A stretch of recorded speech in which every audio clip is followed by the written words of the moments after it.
So I am a huge Francophile for anybody who knows me. Oh, Amelia is nodding. She is. So I'm a huge Francophile, and during COVID, I got very into like baking. Mhm. So all of a sudden, just recently, I decided that I'm gonna make croissants. Oh. I know that seems very ambitious of me, Yeah. right? I mean, I don't want to like insult your baking skills, Totally. but So I'm really into this whole idea, and it's seriously like a 6-7 hour project. Like, it's no joke. when are you finding time to do that? I don't know. I haven't Okay. figured that part out yet. If I'm Okay. going to like start it at night and just stay up late, or if I'm going to Mhm. wake up really early and start it then. But I'm obsessed. I am obsessed with all things French. And Mhm. living in the Midwest, I don't have as much access to like super scrummy, yummy Yeah. French things. No.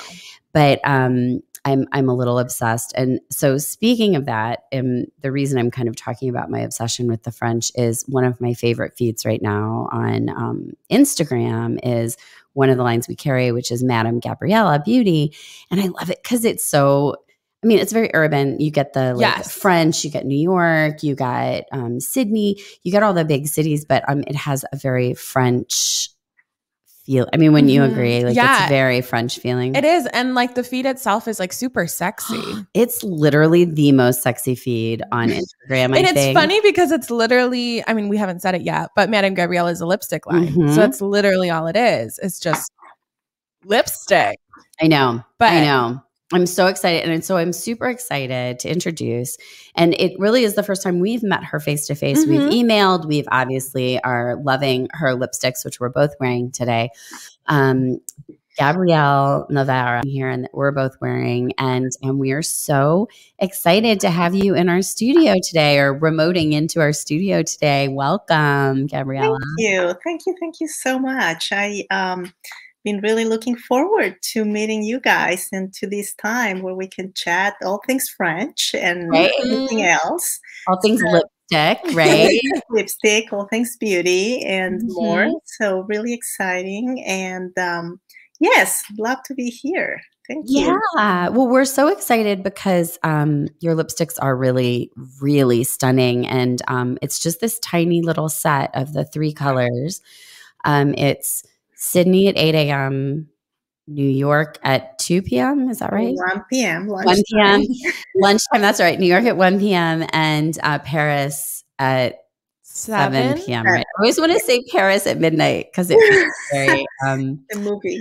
right. Exactly. So we love them. They're so stunning. So tell me how you, I mean, first of all, I love the names. I'm obsessed. But how did you decide to do these lipsticks? I'm completely fascinated. Yes. So this story goes back to probably 3 years ago. I'm the co-founder, so I'm half of the business. My business partner is based in New York, and he's from Australia. I'm from Mexico, and I come from the corporate world, and he comes from the advertising world. But we always knew that we wanted to do something together. And Jeffrey, he comes from a family, they're the largest distributors of honey in Australia. So every time he was going back and forth to his hometown, he would bring me this amazing Manuka honey from New Zealand that I would use everywhere, you know, in little cuts, little bruises, as a scrub in my face. Obviously, I would, you know, take it in teas, and just an amazing product. So we were in Paris working there in a photo shoot for companies that we were working with. And we said, you know, it's time to do something on our own. It's just, it's the time to do the jump. You know, you get that feel that, okay, this is it. And literally we were chatting over dinner there. Of course, you know, Paris in the background, so that helped. We said, okay, we need to bring Manuka honey into it because it's just such an amazing product. And it comes from nature, right? And I had just changed and moved to a more clean lifestyle some years ago for many reasons. And I said, well, you know, I'm a big lipstick wearer. I cannot leave the house without lipstick. Well, lipstick it is. So literally that's how it started. We're both, we travel a lot, of course, before COVID. We're travel and wanderlust lovers. So I myself had the opportunity of working for a French company for over 11 years, and I lived in Paris for over 5. Oh, I'm so jealous. So all that French, that I have big Francophiles. I have family there, and I spent my summers there. Of course, last year things changed. But so we brought all these travel and cultural experiences into our brand. In addition to working for over 2 years with a lab in LA to really bring this formula to life with Manuka honey, which is a very difficult product to work with. When we brought it to our chemist, she was like, no, guys, this is crazy. We cannot put Manuka honey into a lipstick because it's very dense. It's not like your regular honey that you No, it's not. And it actually feels a little, like, I don't know, like it's really thick when I've interacted with it, like much thicker than traditional honey. Yeah, it's really thick. It's very, very dense. So when we got it to her, she was like, there's no way. I mean, no. I'm like, well, there needs to be a way. So this is what we're doing. Yes. It took a long time because we wanted to do a safe formula. So I knew from day one that I didn't want to work with any of the toxic ingredients that are out there today that we know. We follow the European Union guidelines as well, because unfortunately, as we know in America, there's not a lot of guidelines and regulations when it comes to clean beauty. So we decided to follow the European regulations of all this list of over 30 or 40 ingredients cannot go into our formula. So it was interesting, and it was not easy, but here we are with an amazing formula. We really went back to earth and nature.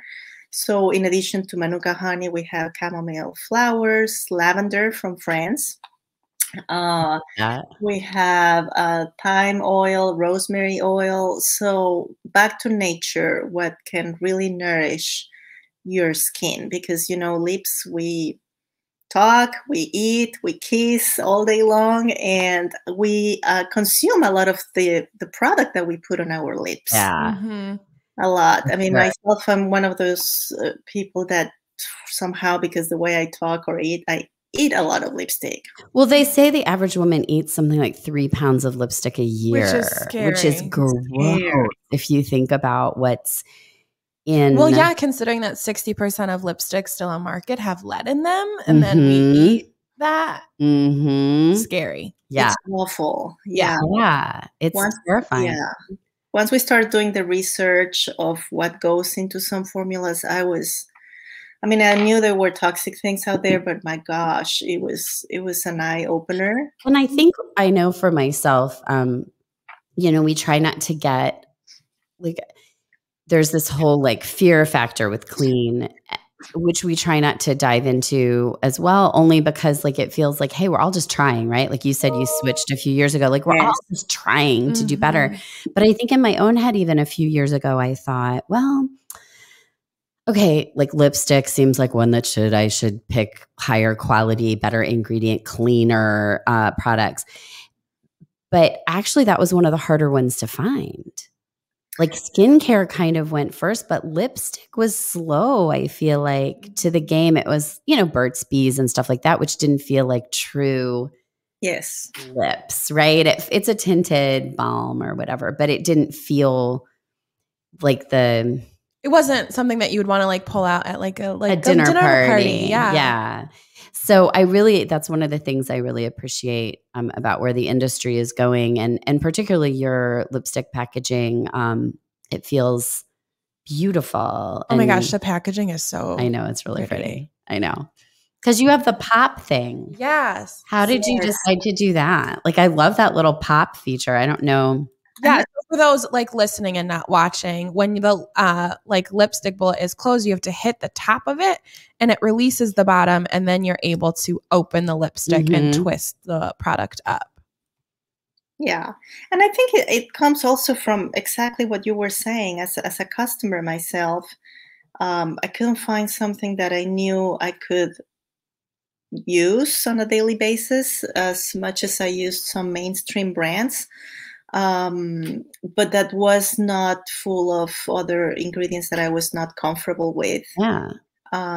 So I think, to your point, yeah, there are not a lot out there yet because it's not easy. It's not easy to create a formula on the chemistry side that it's as nourishing and without a lot of the ingredients that need to be there in order for it to hold. So without going to a whole chemistry side there, Right. it's not something that you can just mass produce, by the millions now. So I think it's moving towards that, which is great for us. We have to be advocates for what we use. There's a lot of new research coming out. Now, are the different colors hard to manufacture? Like, is red harder than nude?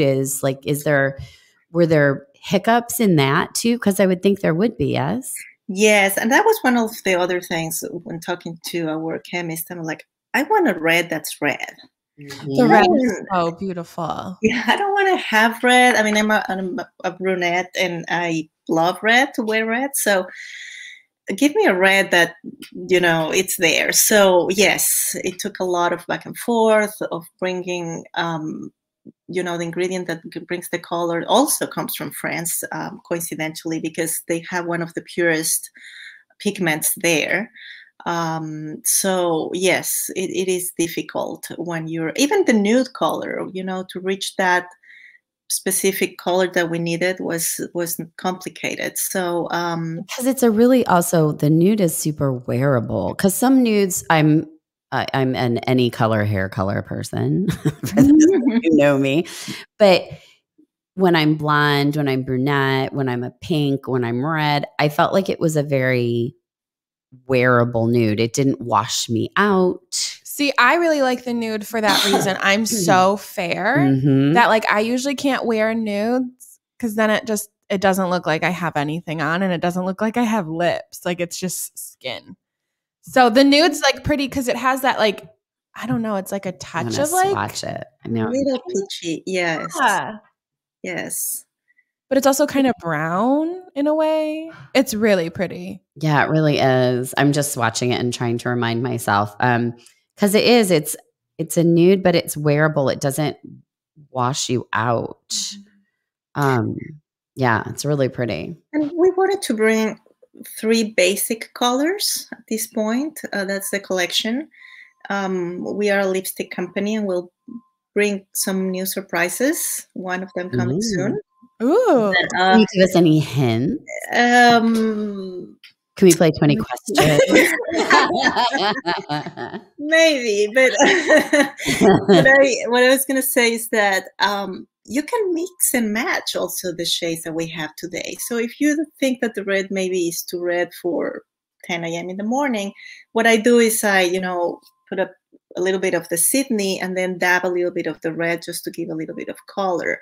So it's also from the perspective of quality versus quantity as a customer. We don't need to have 50 shades of pink in our drawers. Think about all the plastic, think about all the packaging, everything that goes behind what you're consuming. So try to mix and match and find shades that you like with 3, 4, 5 basic colors. So that's also something behind, because sustainability, all the plastic, the lipstick tubes that end up in landfill, that was something I was going to ask you about, because I didn't really know about this before, and I feel kind of bad, especially doing what I do. But you guys are Blue Beauty approved, and I didn't even know what that was before literally a week ago, and I started looking more into you guys, and I feel kind of ignorant for not knowing. Well, I think it goes to what we were talking about with clean beauty. There's that the term that clean washing, clean. There's Sephora clean, there's Credo clean, there's generally clean, there's vegan and animal friendly, but that's not necessarily clean. And I think to the consumer, it feels overwhelming because it's natural, right? That doesn't necessarily mean it's good. because that doesn't necessarily mean it comes from a good place. And just because it's a chemical derivative also doesn't mean it's horrible. There are tons of discussions about like silicones and dimethicones that aren't necessarily bad things. It's just how you're using them, where you're using them. And I think that's where people get confused. And to have a brand that is thinking about all the factors together is really cool, because that idea that it is sustainable. And to people listening, it's one of my biggest things that I think clean beauty blew up for me is that I could mix and match, just like what you were saying, that I could take, that cheek color and put it on my lips, or I can take the lip color and put it on my cheeks, or I can use it as an eyeshadow, or I can, buff that out in my crease, or because they're safe to use anywhere on your face. Correct. I think is so cool. And the concept of having, a core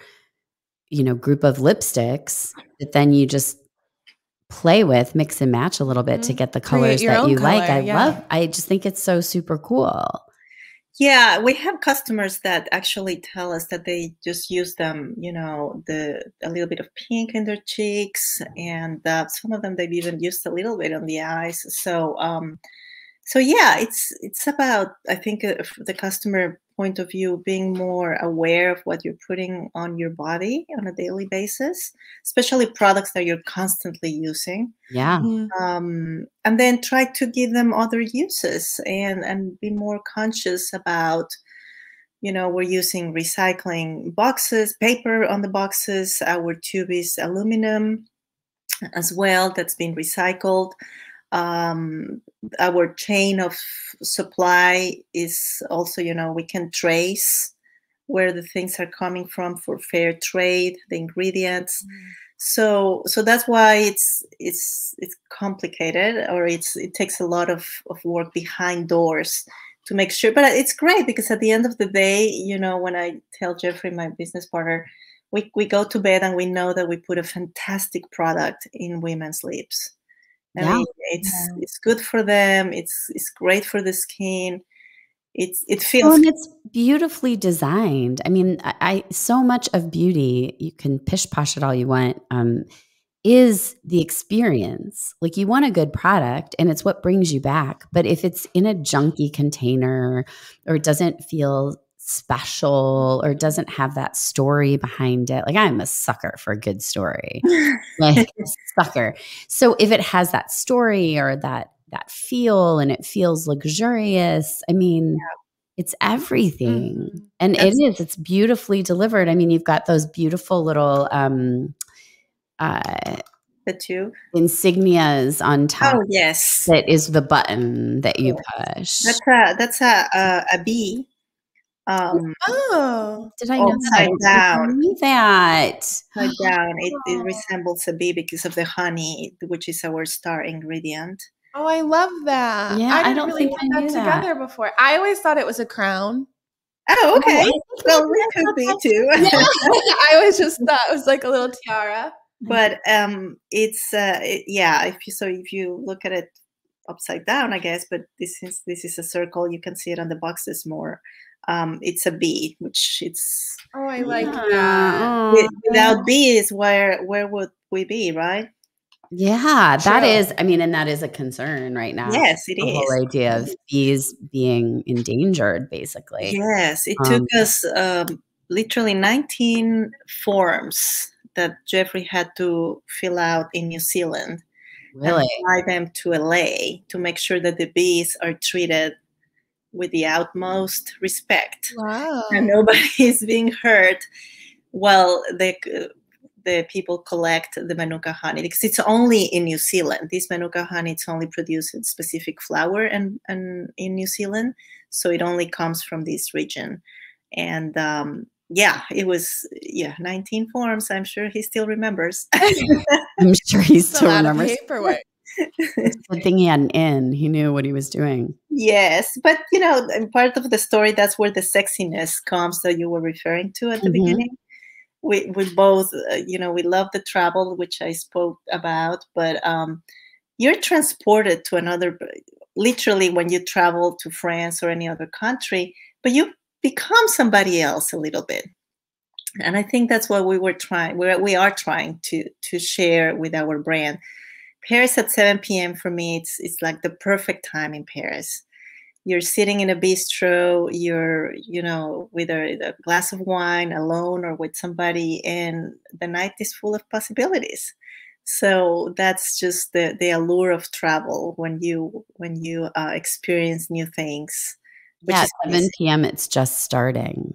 Yes. You're not really digging in yet. You're not eating yet. No. You're met your person, or you've just gotten out of work and you're sitting down to have that like glass of wine and sit. And I mean, I'm going to get all like romantic about Paris. Yes. And I lived in New York City for a long time, and New York City operates in a very similar way, because you work and you work late, and then you meet your friends, or you meet your boyfriend, or you meet your whomever, and you might go sit in a cafe and look out, because you can sit on the street. There's way more street seating in Paris. But you sit on those in Paris, in those cobblestone streets. And so interesting story. We can get on a whole Paris sidebar. Yeah. I was in Paris for work. I used to travel a lot for work as well. And I was in Paris the day after Bataclan, the Bataclan shoot. Oh. And it was the wildest experience, because I love the French and I love being in Paris. There's something just so, I don't know, like for me, it's just this place that I can just walk around by myself and just be. And like you said, like at 7 p.m., like the world is your oyster, right? And nothing, everything was closed, or the things that were open felt really empty and strange. And, but the wonderful part was I got to have these amazing conversations with people. Huh. Usually all those cafes are shoulder to shoulder, right? We're all sitting tight, having our wine, like chatting with whomever. But because it was so quiet and things were so kind of settled down, because everyone was being so cautious and everything else, that I ended up in these amazing conversations. Oh, wow. And it was actually beautiful, because I got to connect with Parisians in a way that you don't usually get to do, because they're so harried and busy. And it's the same in New York. Yeah. I mean, the waiters are going, 1,000 miles a minute. The salespeople, you walk into any store, they're busy, busy, busy. So it was this moment to really connect. And I ended up having some spectacular conversations with people. That's amazing. It was very soulful. Yeah. It was really amazing, because they felt kind of raw. And I had obviously I was in New York at the time, and I had traveled from New York, and I could connect because I had lived in New York during September 11th. Oh, I see. So I had gone through, and I ended up, this is a long story I'm trying to make short, but I ended up in Chanel. Chanel is always my mission whenever I go to Paris, because I want to just go. It's just so beautiful, and that whole area is beautiful. So I went to the flagship Chanel store and was in there, and I ended up chatting with this one sales girl, and her name was Lucy. How French is that name? Lucy. And she had red lipstick on, because I feel like French women always have like pink or red lipstick on. Yeah. And we ended up chitty-chatting, and I had to leave and come back. And after I bought my little tiny thing that she spent like an hour with me on, because we were just having so much fun, she ended up like, you go in this back room in Chanel. So for those of you who've never like shopped in a European store, they take you in the back and you sit down at like a desk, and they ring you up to do the checkout. Yeah. It feels incredibly special. And it could be literally a lipstick, or it could be a $10,000 piece of jewelry, whatever it is. You still feel like you're getting this like whole experience when you check out. So anyhow, she stayed back there with me. She didn't disappear. I mean, chitty chatted the whole time about what had happened in New York and Paris and all these things. And then she grabbed me by the arm as I was leaving and was handing me my bag with all this extra stuff in it, like little extra camellia flowers and like all this extra stuff.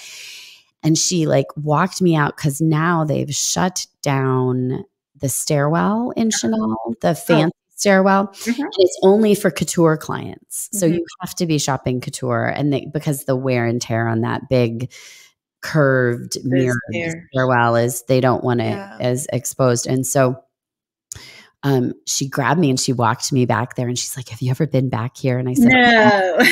When I was like in college and you could come back here as a poor person, yes, but not lately, right? And she said, okay, stand on the thing. And she took a picture of me on those stairs. And I had all my little shopping bags with me and I was like in my like shawl and I felt very French. And but it was such an amazing moment and such a significant moment for me because it reminded me how important it is to connect the dots, and what makes Paris so special, because everyone gets so grumpy about Paris, like, you know, no one's friendly and da da da da da. And they say that about New York too. And I always thought, well, no, it's not. Everyone's just busy. Like, you know, you have to understand also the French culture a little bit. You know, you cross the border, any border, and things change culturally. So it's just part of who the French are. And I think you take the whole package with it, right? So, but yeah, that's something that we try and constantly try to bring into our brand. We want to transport you there. Yeah. Right? I mean, through images, through our storytelling, and of course through the product, which, like, to your point, I would sit in Paris at a cafe and just look at all these gorgeous women, and they're always red. Yeah. Yeah. Some during red. Yeah. And they managed to do it in such an effortless way. It's just a phenomenal how they how they do it. New York, you know, I also travel a lot to New York. Our head offices were there, and the bustle and the moving, the energy, and okay, let's go grab some lunch at 1 p.m. and the phone ringing, and that's a complete different story of this energy that brings into our pink color of New York, and you know, power and women moving. So, and then you have Sydney at 8 a.m., which is calm, you know, it's just walking along the harbor. Sydney, very clean city, and that's the spirit behind our third color. So yeah, more stories to come. That will be so is okay. 20 questions. Is your number one is your next thing a departure from what you're doing right now, or is it in the same vein? It's in the same theme. I can't say much because Jeffrey will kill me. But I know. We keep traveling. Okay. Yes. I think you're gonna love it. Oh, we're so excited. Amelia's so got. I know. I just swatched them on my hand, and it literally looks like you applied like lip gloss on top of them. No, I know. But what I like too is that if you blot them down, because for me, I have the horrible fine lines and wrinkles around my mouth because I was a musician when I was younger and I never smoked. So I think it's a horrible joke that I have the little fine lines and wrinkles. Well, it is April Fool's Day today. It is, right? Oh my gosh. So I hate those little lines. And sometimes certain reds or certain things I do, you know, they drift, or so I always blot so that they don't. But what I like with this is even when I blot, it doesn't feel dry. I haven't just removed all the moisture and then I'm left with these like tacky or like crusty lips. Yeah. There's something that you guys have managed to do that really retains the moisture even after it's been blotted or you've had, you know, something to drink, or it really stays hydrating. So I don't know what that magic is, but it definitely is. It's a little bit of the magic of the honey that has such amazing properties, this specific flower honey, you know, antioxidant, extremely nourishing. It retains moisture. It even helps rebuild the cells that form the collagen in our lips. But it's also the synergy with the other ingredients that we were able to bring. One of these ingredients, because, you know, Jeffrey coming from Australia and myself from Mexico, we always will fight as to where avocados came first from. Well, that's funny. And I always say, of course, avocados are from Mexico. And he's like, no, they're from Australia. So when we came to the chemist, we're like, we need avocado oil on the formula. Awesome. Not only because of our story, but because it's also an amazing product. Mm-hmm. I mean, we know from food that, you know, it's a great fats, etc. So we brought it into the formula in synergy with the Manuka honey. So that helps the retaining of the moisture a lot when you're applying the lipstick. How many ingredients are in your lipsticks? Do you know off the top of your head? 28. 28. All right. That's cool. Because Yeah. that's not many. No, that really isn't. I mean, relative to, you know, other Yes. things. Yeah. Yeah, for sure. Yeah. And especially to be that impactful, both in color and in texture. Yeah, and you can read it's fully disclosed on our website, and you probably understand, anybody will understand the first 20. And then because it's thyme oil, avocado oil, sunflower oil, rosemary, chamomile, etc. And there are a few chemical things that are safe, but that are just, you know, there to build the lipstick per se. Yeah, because some of those chemical things need to be there for the structure of the thing, the stability. The stability. And you just won an award, didn't you, for something? Yes, 2. 2. Yes, we won best clean lipstick on Hello Giggles. Yes, 2021, and we also got the beauty shortlist awards of Clean Beauty. We got best lipstick as well, clean lipstick. So yeah, very exciting. That we're recognized and we're starting to get the, you know, we're new, we're a year old. Yeah. And we launched while COVID hit. So it's been interesting to say the least. But now I think that things are starting to come a little bit back to normal, hopefully for everybody with vaccination and so forth. We're starting to get more press and be recognized for our formula. So very exciting. Yeah, no, it's really great. And your website's really, really easy to navigate, which I really always appreciate. So I'm super excited you're coming out with some new. I know. I'm trying to I know, right? I don't have any idea what it would be, but I know, right? I can dream. I know we can dream of all the exciting things coming. And then how do you guys, so if you're in Dallas and your partner's in New York, how do you guys, I mean, everything's Zoom nowadays. So it must not be, I mean, it must be pretty straightforward, but then you're dealing with a lab in LA. That seems like a lot of moving parts. Yeah. It's a lot of moving parts between our team, and we're, you know, our lab in LA, it's all women. It's pretty much women. It's women owned. She's a woman from Argentina that heads the lab. And then we have our logistic partner in California as well, women owned. So we're trying to support small businesses throughout the chain, which is also for us very important, as opposed to, you know, you have option A, option B. Mm-hmm. And it's like, no, let's just, you know, have an impact with the product all through the chain of events that happen behind doors. So when you're purchasing our product, it's really impacting all this chain of either minority or women-owned small businesses that are really striving for better products for us. So I love that. Mm-hmm. I didn't know that either. Yeah. It's like the Blue Beauty thing. We learn something new every day, I swear.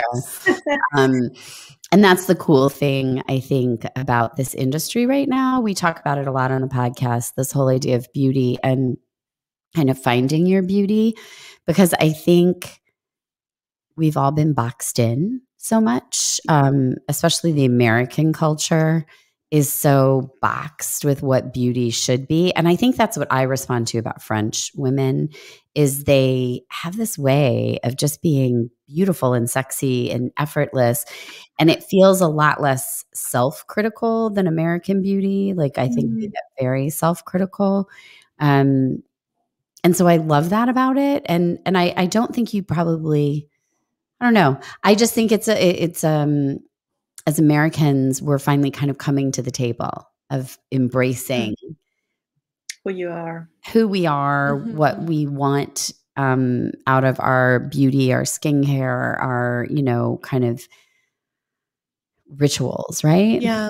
I mean, I think it translates both older and younger. I feel like it's coming through in all the generations. Well, yeah. And I feel like finally too, it's like as consumers, we're the ones setting the standards now. And we're not just like, oh, we're just going to buy this because this is the only thing we have. Right. It's not, you're not left with only choices. And like you were speaking to the like mixing and matching. And I think people want performance. They want to know when they buy something, they'd rather spend the extra money to have the thing that's really going to perform for them as opposed to having 10, dried out, junky, whatever it is. We're asking questions. I think it's healthy for us as customers to start questioning what we're using, where we're putting our money, or in our children's what we're buying for them. So I think that's very healthy as a conversation. You may know, a French pharmacy. Yeah, it's a whole culture by itself. Yeah. So I think there's a lot there of knowing ingredients that we didn't have in America until recently, of having a customer really look into what goes into a formula. We had it more on food. Yeah. We were very much into, I just want to buy organic. I just want to buy no these, but not so much in beauty, where we use it every day. A moisturizer or a cream or a hand cream. I mean, it's every day in our purses or wherever we are. So all those questions are very, very healthy. And I think they're just going to strive for better products into the market. Well, and, I always think about like food and stuff. In the United States, we are on more of that like organic, let's get, our farm to table. We want to know where our food is coming from.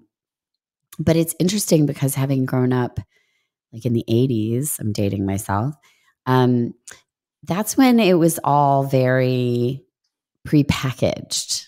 Like the new thing, the cool thing was super prepackaged. And I think that probably started well beyond the 80s. I mean, it was, I think, in the 60s when they started doing TV dinners. You see it on Mad Men, right? That TV show Mad Men. They have like TV dinners and stuff like that. And so there was this new age, new wave. Everything was going to be cookie cutter, American cheese, Wonder Bread. Everything felt super processed because that seemed modern, the way of the future. Yes, it was very future. But I think Europe has never stepped away from the fact that like when you want your eggs, you go and get them from a chicken. Like I was in college with a girl who had grown up in New Jersey who did not know eggs came from chickens. What? Insanity. No. Didn't understand. She was like, well, you get your eggs at the grocery store. I'm like, right. But these chickens lay them. Yeah. Isn't that crazy? So I think culturally, Americans, we had access to the huge grocery stores. But when you go to Europe or even New York City, you don't have huge grocery stores. You have tiny grocery stores, and you don't get your meat at the Key Foods or at the whatever. You get your meat from the butcher down the street, and you got your pastries from the pastry guy, and you got your, and that's how New Yorkers live too, and Europeans very much so. You go to your cheese person for your cheese, and you go to your, meat person for your meat, and bread. Goodness. Oh my gosh. I want to make croissants. That's where we started. We're back to bread. Whoa, heaven. Well, I expect you to bring me one. I know. They take like 6 hours. Just put all the butter you can find in the fridge and just. And you have to keep folding it on top of itself. So you make the dough and then you fold the butter in, roll it out, fold it, refrigerate it. Then you get more butter, roll it out, fold it in, and then refrigerate it. And you do it like 5 times. And the dough has to sit for like an hour in the fridge because you don't want your dough to get warm. You want the butter to stay cold, the dough to stay cold. Now, I knew this was a labor, so I already knew I was in for it. And then you let it sit and rise, and then you cut them into the shapes and roll them and let them sit and rise again, and then you bake them. But you can freeze the dough. So once you roll it into whatever shape you want, you can lay them flat in the freezer until they get like almost frozen. And then you can chuck them in a bag, froze, and let them freeze the rest of the way. And then you can have fresh anytime you want straight from the freezer, which is very exciting. So we'll see. It is an art. We'll see how it goes. I'll report back. I feel like this is like a summer thing. You'll do it the entire summer and you'll be obsessed with it. And then you'll drop it. And then I'll drop it. It does happen that way for me. I'm not going to lie. But I don't know. I love that. They never stop, what you were saying. There's shops and looking at what they were buying in a more, in a more delicate way than we are here in terms of, I'll just put anything into the cart in this big grocery store. Mm-hmm. But that the whole organic thing changed that, and the farm to table and being more aware of how we eat, that is now translating into beauty. Yeah. And actually, like I did not know that you dealt with all small businesses, that it was that traceable through the line, which I think is super cool. That. Yes. And I think, I'm not sure. I feel like with everything that's happened during the pandemic, certainly we've all been a little trapped in Amazon world because it was the only thing you could get your hands on for a while. Mm-hmm. But as things have reopened, I'm noticing more people. It was like we had to hit a reset button, and more people are looking up and saying like, oh, I want to shop a smaller brand. I want to discover a new, or at least like making an effort. Mm-hmm. I need a new, lipstick. I'm going to go look at my local store before I hop online or go to an option, another option. Yeah. And so I think these stories that we get, and like about you, you're dealing with a small business in LA, and it's a woman-owned business. And then, oh, by the way, she hires these people. And then we also know we're getting the Manuka from over here. Like, yeah, I think more and more people are attracted to that these days. And I think some of it was already a trend, but I think because of COVID, people have taken notice of how important that chain is. Yeah, we were, on all fronts, we were going too fast, perhaps, and in many fronts. And unfortunately, this happened, and there's just been so much loss and pain. But I hope we just come out of it more conscious of what we buy, how we spend time with our loved ones.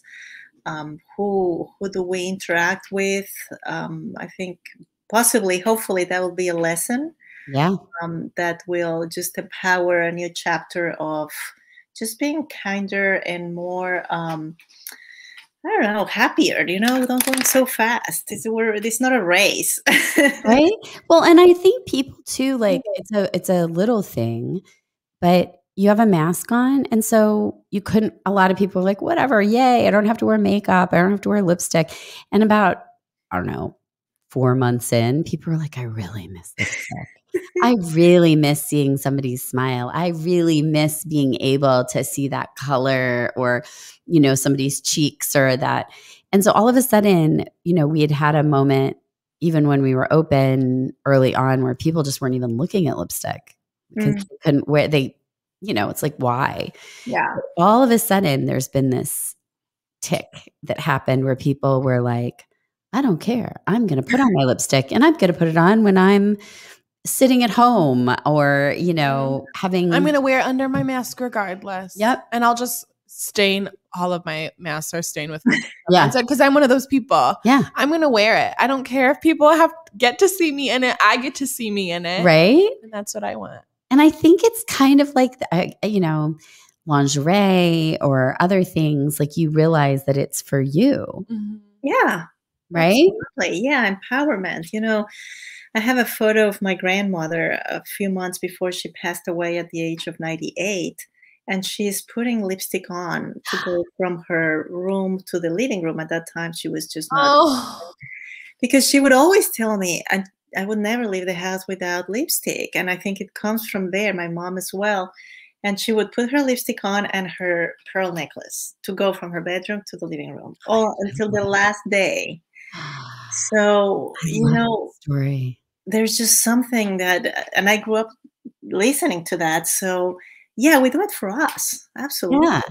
And there's something about like you were saying, like the pink comes from this energy in New York, and the red, like at 7 p.m., the world is like about to like happen in Paris. And Sydney, there's that softness in the morning over your cup of coffee. And it does transport you, because I choose lipstick based on what my day is going to be like. It's a little bit of an armor, but it's also a little bit of like courage, depending on how I'm going to feel that day. Like, am I going into a big meeting, or does it need to be soft and a little sexier because I know I'm going to, be going out? Or it definitely is just a little something for yourself. For sure. Power tool. Yeah. A power tool in the absolute sense of the word, in the same way that I think lingerie is. Because otherwise, why not just wear serviceable undergarments? right. They're far more comfortable. Yeah. True. Right? True, but going back in the same circle goes back to France. The lingerie department in France, you could spend a day just like browsing. Oh my gosh, it's unbelievable, and they wear it, and you can see it. Not bad see it. I just mean like, their blouse will be just slightly unbuttoned, and you can see this like little element, or the strap is stunning, or I mean, every single element, and they do it for themselves. Yeah. I mean, they have lovers and you can get into that whole conversation too. I worked for Italians for a long time. True. Oh, yeah, that was very fluid. In the men were just as bad, right? The men are just as much of the peacock as the women. Yeah, it's true. That's very funny. Right? Yeah, I mean, when I arrived to a lingerie department or a store in France, I'm like, who's going to pay all that much for a piece? And then a month later, I understood. Oh, I would have paid. Because it's everything. It starts from that foundational garment to your lipstick. It literally is like bottom to top. Yes. The whole nut is part of it.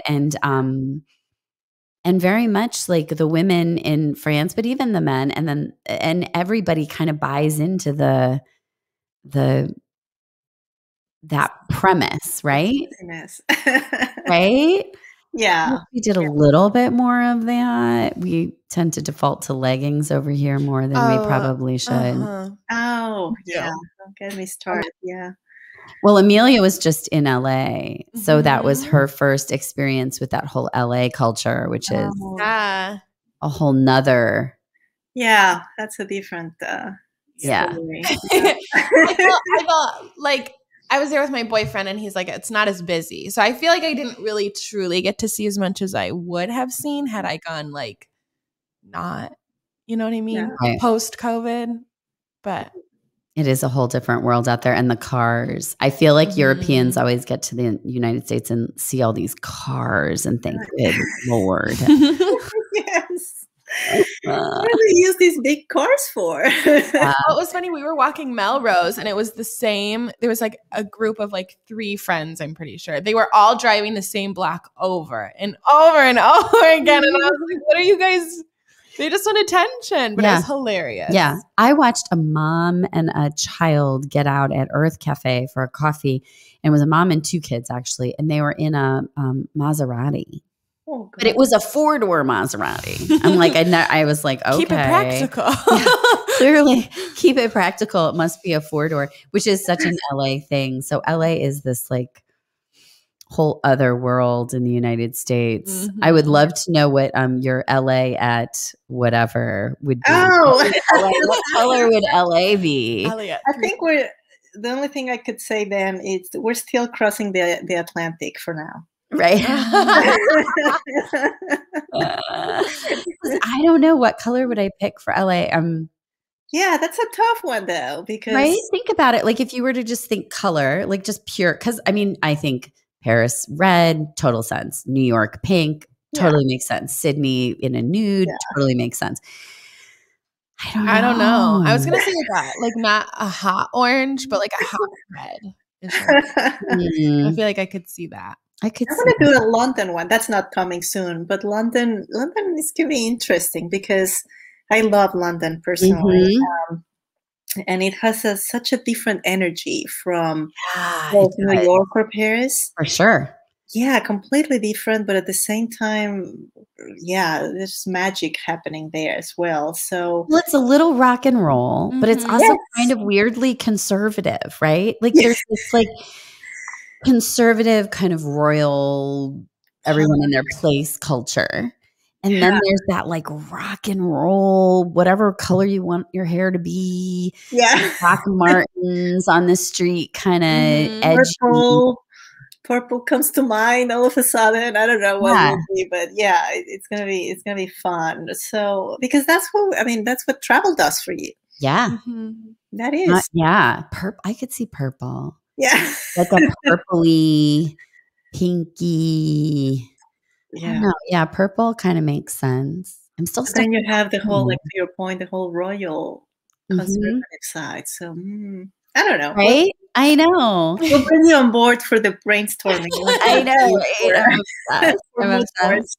Because there are so many cities that do transport you when you're there. Like LA has a very specific vibe. New York has a very, like London, Paris, Sydney. They all have very specific vibes. Like Mexico City, my city. Yeah. It's 22 million people in a place. By itself, it takes you somewhere else. Yeah. I don't know. It's so interesting. And then like Dallas, where you are too. I mean, Dallas is, Neiman Marcus started in Dallas, right? It is the home of Neiman Marcus. I mean, that is like Saks tried to open in Dallas and just really couldn't compete. And because Neiman's is everything. Yeah. Everything. But those women with the hair and they still live Mary Kay, that cosmetic line with her pink Cadillacs. I mean, it is legit. It's still booming. You see the pink cars once in a while. So it's still there. And it is for sure, I'm not from here. So to see all these cultural things coming to life, the hair color, the styles, it's interesting for sure. Maybe Dallas would have to be like a coral. I could see that. Right? Like a coral or a Barbie pink. Yes. Right? Like Barbie very pink. Barbie pink, yeah. And maybe LA is more like a soft coral, like a pretty, like, peachy coral color. Because they don't do a lot of bold lips out there.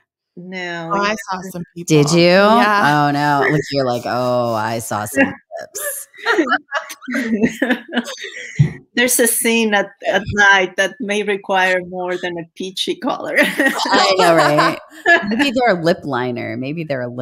Maybe it's a whole different product category that hits LA. I don't know. Yeah. But Dallas is for sure like a Barbie pink, 100%.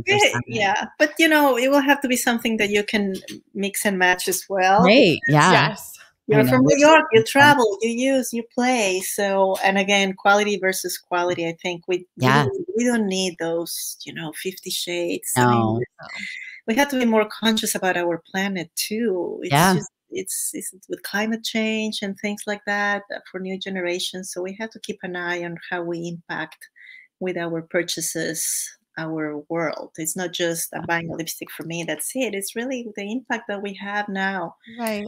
On everything. So and I think that like cutting things in, that has come through clean beauty, like the mixing and matching, which I really love. It makes me feel a little more artistic. It makes me think more about how I want to use things. Well, and it truly makes like the products that you use just like more unique because you probably are the only person that figured out this lip combo with those two particular things. Yeah, for sure. And I do love that element of being able to do that, which you couldn't do before. Because everything went like you couldn't put a lip color near your eyes. It would have been a disaster. Would have stained your eye. Yeah, well, yeah. Right? Or your cheek, then it'll give you acne. I mean, yeah. Right? Yeah. So I do feel like it is a really fun. Oh, I can't wait to hear what you're bringing out. I'm very excited. Fingers crossed, 6 weeks, more or less. Really? Ooh, that's not that far away. No, it's not. You're going to be ready for summer for sure. So we can't wait. I feel like that. Are we going to be able to pre-order for the store? Very soon, yes. Yay. All right. I'll resist placing a reorder so I can pre-order. Yes. We'd love to. And yeah, just, putting a good product on women's lips. And I think going back to the beginning, being an advocate for how we buy and what we buy, I think that's just more of an education to the customer today. We deserve better. Yeah, we do. For sure. We really do. Yeah. And I think the more women that get involved in the industry, the more that will change because we are the ones wearing it the most. And the more people that have that mindset too. Yep. Yeah. For sure. Because we want our daughters to have a good experience with it. And we're solving problems, right? Instead of just putting something out and saying, here's the trend. Like, here we are. I have a teenage daughter, and she's been obviously part of my motivation. They start playing with these cosmetics at a very young age. Like, oh, you're not putting those things. So they also need better products for their future. Yeah, for sure. Well, this has been such a pleasure. And we're so thrilled that at London Beauty sponsors this podcast, obviously. That at London Beauty, we have these products that are really beautiful and amazing. And we were so thrilled we found you. Yeah. We think your it's support lovely. means everything. So thank you. And thank you, your listeners and your teams, because it means everything for us. Yeah, well, we're super excited. And again, it's London Beauty where you can find Madame Gabriela, and you can always ask me and Amelia any questions. And we are looking forward to next week's podcast. And thank you so much, thanks Gabriela, for joining us. And it was nice to finally meet you. I know. Yes, nice meeting you. Have a lovely day. We'll be in touch. Yeah, absolutely. We'll be stalking you on Instagram. You're very sexy Instagram. I love it. Okay. All right. We'll stick around after we hang up. Okay. All right. Thank you. And thanks, everybody. We will talk to you on the Beauty Underground next week. Thanks for tuning in. Bye, guys. Bye, everybody. Bye.